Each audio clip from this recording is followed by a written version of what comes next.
네, 건축법의 23번째 용어는 이 건축허가의 마지막 내용으로 대지 소유권을 확보하고 건축허가 신청하는 게 원칙이다. 물론 예외도 있습니다. 자, 이게 무슨 말이냐면 허가 신청을 하려면 건축주가 당연히 대지 소유권자 상태에서 건축허가 신청하는 게 원칙인데, 자, 예외가 있겠죠. 건축허가를 받으려면 자, 건축허가 신청하는 자가 그 건축 대상이 되는 대지 소유권을 100% 확보하는 게 원칙입니다. 그런데 다음 어느 하나의 경우는 소유권을 확보하지 아니한 상태라도 건축허가 신청을 낼 수 있다는 겁니다. 그러하지 않다니까. 자, 대지 소유권을 확보하지 못했지만 사용할 수 있는 권한을 확보한 경우, 지상권, 임차권 이런 걸 가지고도 건축허가 신청할 수 있는 거죠. 그러니까 대지 소유권자뿐만 아니라 대지 소유권이 없는 대지를 사용할 수 있는 지상권이나 전세권, 임차권을 가지고도 건축허가 신청할 수 있다. 다만 조건이 있습니다. 자, 여기 건축허가를 받아서 사용 권한을 가진 사람이 건축허가를 받아서 분양 목적으로 공동주택을 지을 때는 안 됩니다.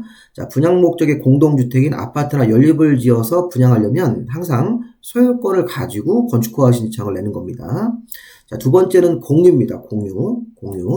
자, 건축물이 노후화 등의 사유로 신축, 개축, 재축, 리모델링을 할 때는 자, 해당 대지에다 건축허가 신청을 내야 되는데 이 대지가 공유자, 여기 공유 상태로 돼 있을 때는 만약에 하나의 대지가 1000제곱미터인데 200제곱미터씩 공유 상태로 5명이 있습니다. A, B, C, D, E 이런 식으로 5명이 대지를 200제곱미터씩 공유하고 있는 대지일 때는 이 공유자 수 5명 중에 4명인 100분의 80 이상 동의였고 또 공유자가 가지고 있는 땅 지분이 있죠. 1000제곱미터면 800 정도 이렇게. 그래서 이게 공유자 수가 5명일 때 1000제곱미터에서 200제곱미터씩 5명이 공유하고 있을 때는 공유자 수 100분의 80, 공유 지분으로 100분의 80 정도가 두 가지가 맞춰지면, 즉 공유자 중에서 80%가 동의해주면 나머지 20% 거기 건축허가 신청 동의 안 해주더라도 건축허가 받을 수 있다. 이렇게 된 겁니다.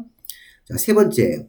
자, 건축하려는 대지에 국공유지가 있을 때는 자, 어떤 민간인이 자기 땅의 일부를 국공유지를 껴서 건축허가 신청할 때는 국공유관리청이 소유권을 아직 넘기지 않은 상태라도 매각이나 양요할 것을 확인서를 써줬을 때 이렇게 국공유지가 자기 대지에 포함되어 있다. 요거를 건축허가 신청 낼 때는 그 국공유지 관리청이 미리 매각에 대한 확인을 해주면 이때는 소유권을 100% 확보하지 않아도 국공유지를 나중에 판단 확인서가 있으니까 건축허가 신청할 수 있는 것이죠.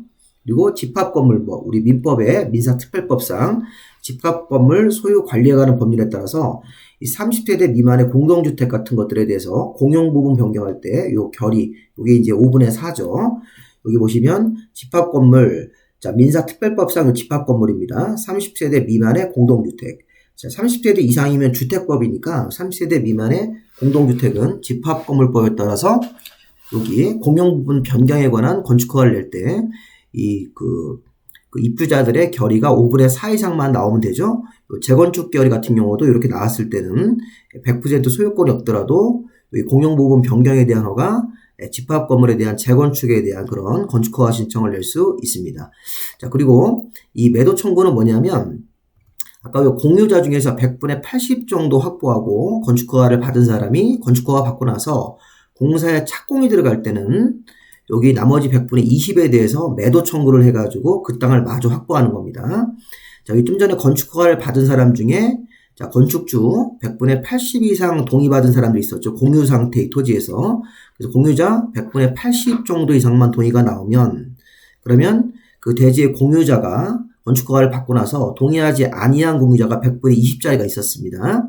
100분의 20의 지분을 가진 나머지 한 명에 대해서 시가로 매도할 것을 청구할 수 있다. 자, 매도 청구하기 전에 3개월 이상 미리 협의를 해야 됩니다. 3개월 이상. 이렇게 해서 매도 청구 협의가 이루어지면 그 나머지 100분의 20을 마저 확보해서 그런 다음에 공사를 착공신고하고 착수하는 겁니다. 자, 건축허가는 100분의 80만 동의 나와도 공유 상태의 토지에서 건축허가는 받지만 공사에 착수를 하기 위해서는 100분의 20 동의하지 아니한 사람에 대해서 시가로 자, 매도 청구할 수 있다. 수용하는 게 아닙니다. 3개월 정도 가역 협의를 먼저 하고 만약에 매도 청구에 불응하면 소송으로 또 가야 되는 것이죠. 자, 이렇게 해서 우리가 이 매도 청구까지 한번 연결해서 봤습니다. 자, 기출문제 28회 때 보시면 대지 소유권을 100% 확보하지 않아도 건축허가를 받을 수 있는 경우가 있었어요. 자, 기역, 니은, 디귿 중에 요 니은, 디귿번이 지금 답입니다. 자, 기역은 어디가 틀렸는지 보세요.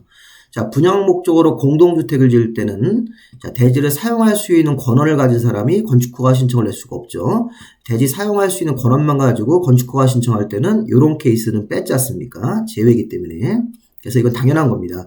분양 목적으로 연립주택 같은 공동주택을 지어서 분양을 하려면 대지 소유권자만 건축허가 신청할 수 있고 대지의 지상권자나 임차권자를 가지고는 이런 사람들은 건축허가 신청을 못 냅니다. 자, 집합건물의 공용부분을 변경할 때는 그 집합건물에 대한 결의, 여기 5분의 4 결의입니다. 집합건물법 찾아보시면 공용부분의 변경에 대한 결의 이런 거 있을 때 5분의 4 동의가 나왔으니까 이 집합건물 공용부분 변경에 관한 건축허가 신청을 낼 수 있다. 그리고 이제 자기 건축하려는 대지 일부에 국공유지가 있을 때는 국공관리청이 이렇게 확인을 미리 해주면 확인서를 가지고도 건축허가 신청을 할 수 있는 거죠. 100% 소유권이 없고 국공유지에 대해서 확인서가 나왔기 때문에.